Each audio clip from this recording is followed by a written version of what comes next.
BNP এখন তাদের দলের থেকে নিরাপত্তা পাওয়ার জন্য জামাত ইসলামী যোগ দিচ্ছে, কারণ নিজেরা মারামারি করে 5ই আগস্টের পর 200 জনকে হত্যা করেছে। আজ তার দলের কর্মী নিজের দলের কাছে নিরাপত্তা নাই, তারা দেশবাসীকে নিরাপত্তা দেওয়ার প্রশ্নই ওঠে না। 18 বছরের বয়স নেই কোনো ভয়, এই বয়স অন্যায় কোথাও মাথা নোয়াবার নয়।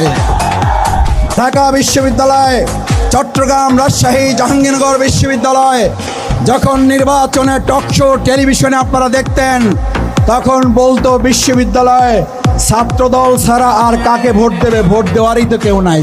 ওনাদের বক্তব্যে যেখানে নাইয়ের উপরে আল্লাহ তাআলা তাদেরকে নাই করে আমাদেরকে ভূমিধস বিজয় দিয়েছেন।